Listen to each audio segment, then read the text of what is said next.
A questão 30 agora. Nós temos, olha só, the words mangled, line 6, and suffused, line 23, mean respectively. Bem, essa é uma questão, literalmente, de vocabulário. E questões de vocabulário, normalmente, são as mais difíceis no TPS. Tá? Eu diria que você pode resolver bastante, né, da prova, utilizando estratégias, treinando a sua leitura, né, da parte de interpretação. Normalmente é a parte que as pessoas resolvem mais rápido. Né? Agora, a parte de vocabulário ela é realmente complexa, porque são questões formuladas com palavras pouco frequentes. Eu nem gosto de utilizar o termo palavras difíceis. A questão não é exatamente essa. Elas são palavras de baixa frequência. Tá? É importante você ver o vocabulário inglês dessa forma também. Tem muitos estudos, né, sobre frequência de vocabulário. Né? Teve um estudo que foi feito em 97, que utilizou 1.700 livros de diversas áreas, livros literários, e, por exemplo, ele determinou que, né, por exemplo, desses 1.700 livros, a soma total de palavras era cerca de 7 milhões de palavras. Né? Então, somando todas as palavras desses 7 milhões, 60% desses 7 milhões era composto por 250 palavras. Eram 250 palavras, que são as mais frequentes do inglês, que se repetem. Né? E para você ganhar mais 10%, para você chegar a 70% do vocabulário, você precisa de mais 750 palavras, que são as outras 750 mais frequentes. Então, isso mostra para você como que essas 250 palavras mais frequentes são, de fato, relevantes.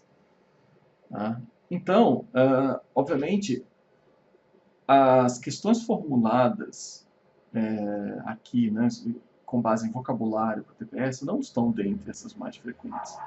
Tá? Então, elas não são exatamente difíceis, mas são palavras que você raramente vai se deparar com elas. Tá? Então, como que você resolve esse tipo de problema, né, na sua preparação para o Rio Branco? Não tem outra alternativa. Você precisa de muita leitura, frequência de leitura e um sistema de aquisição de vocabulário. Né? Um método para aquisição de vocabulário. Né? Eu deixei na plataforma os links para o Quizlet. E eu diria que essa combinação, né, de rotina de leitura, leitura intensa, né, você aplicando as estratégias de leitura, você vai ler com mais velocidade, e um mecanismo de aquisição de vocabulário, de coleta de vocabulário, né, em que você vai revisar com uma determinada frequência, seria a única saída que você tem para resolver esse tipo de questão. Você tem que estar num processo constante de construção de vocabulário, independente do seu estágio de preparação no concurso. Tá? Para quem está começando, precisa formar essa base.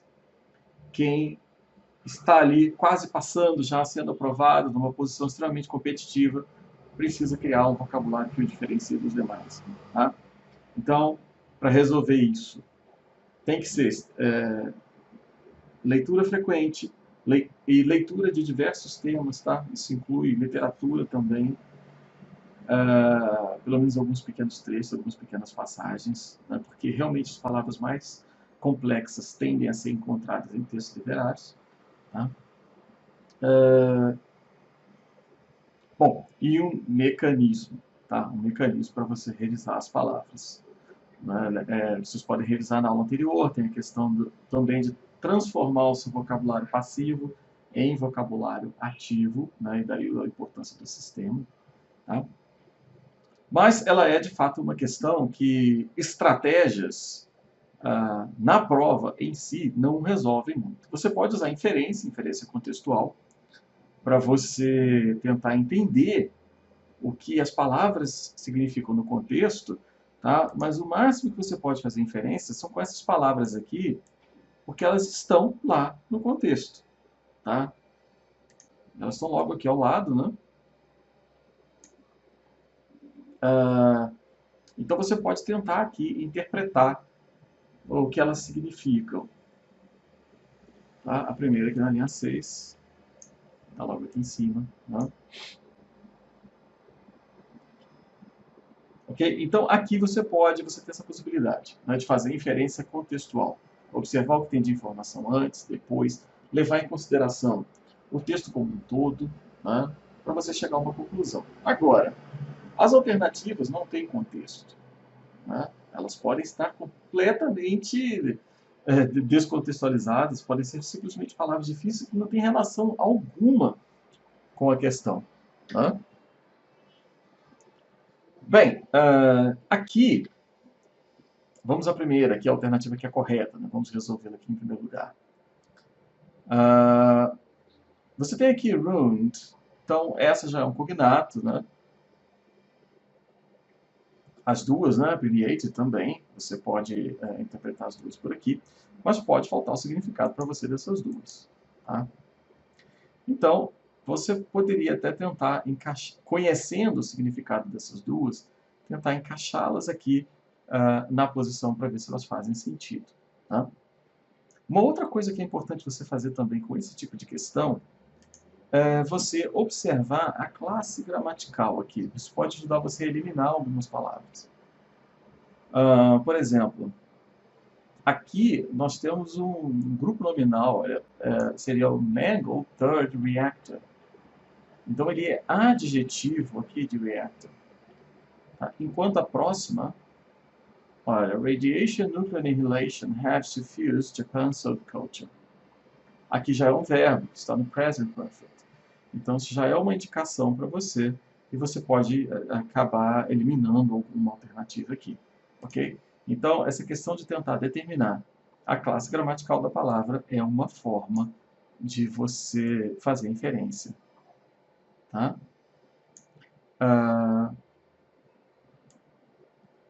Bem, algumas palavras aqui, eu coloquei a definição. Tá? Vou pegar primeiro aqui.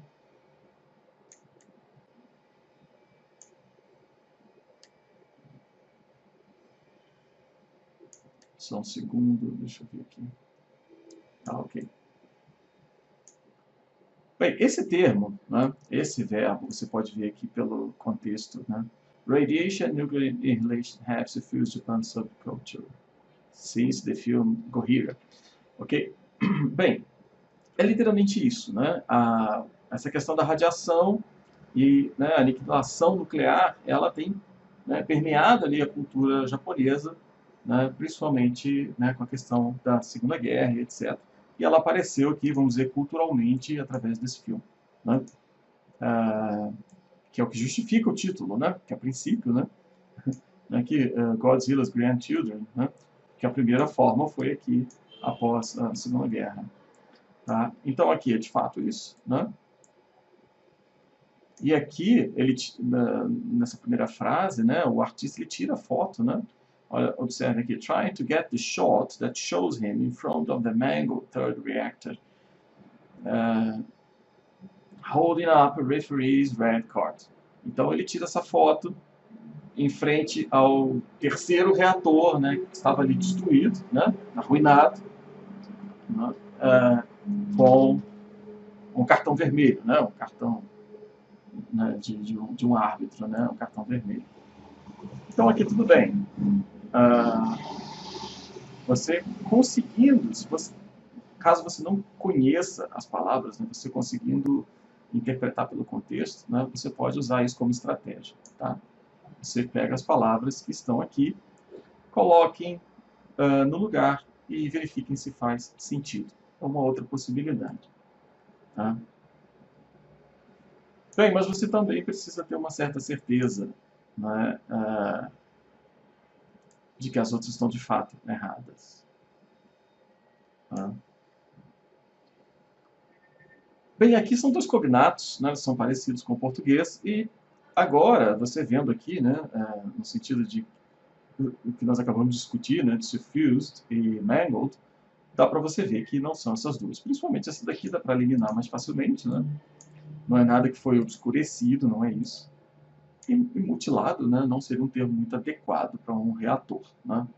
Você pode atribuir esse adjetivo a um animal, né, a uma pessoa, né, mas não seria adequado para uma construção, né, ou algo do tipo.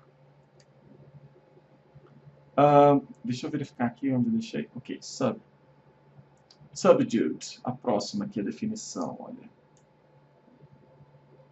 Olha aqui a definição, eu coloquei a definição em inglês, of a person, unusually quiet and possibly unhappy.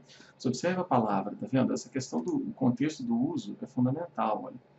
Então, seria um adjetivo adequado para uma pessoa, ok? Light or colors, sounds, business or activity, né?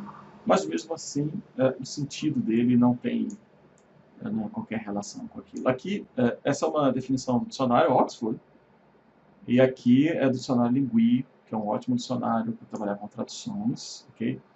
Então aqui você tem as diversas possibilidades, né? Aqui os usos mais frequentes, né? E aqui os usos menos frequentes.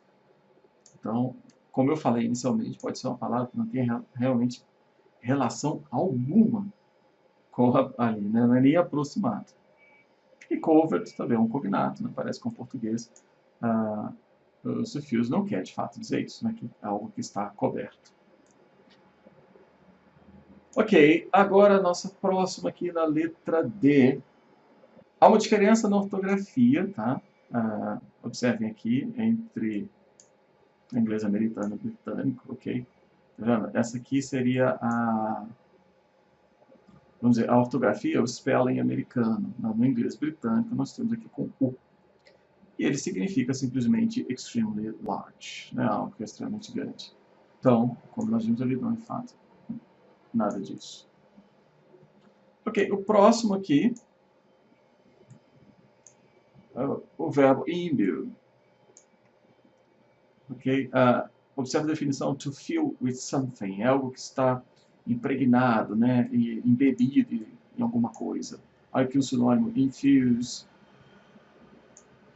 O exemplo, né, her voice was imbued with an unusual seriousness, né, então sua voz estava, né, carregada daquilo, né. Então, de fato, dá para ver que não é isso. Ok, torn. Essa daqui foi mais criatividade ainda, né? Elaborar a prova. Torn and zeroed in. Aqui nós temos, ele é o passado, né? O participio do verbo tear. Observe aqui a definição deles. Quando você rasga algo, né? To pull or be pulled apart, or to pull pieces off. Tá? Então, ele não está rasgado. E aqui a expressão zero in, olha só, zero in on somebody or something. Olha, quando você faz isso, to direct all your attention towards a particular person or thing, então quando você se direciona, aponta para alguma coisa, foca em alguma coisa. Observe aqui a frase de exemplo. We must decide on our target market and zero in on it. Então, nós devemos decidir o nosso mercado, né, e focar nesse mercado. Então, mais uma que está completamente fora de contexto, né? Então, eu coloquei essas definições para vocês terem uma noção de como as questões são elaboradas, né? Algumas alternativas, elas passam, né, próximas do significado, outras não têm realmente relação alguma, né? Não tem relação alguma. Mas, pelo fato de elas serem palavras de pouca frequência, principalmente as utilizadas aqui, olha, a intenção, né, de quem elaborou a prova é deixar você em dúvida na utilização das palavras.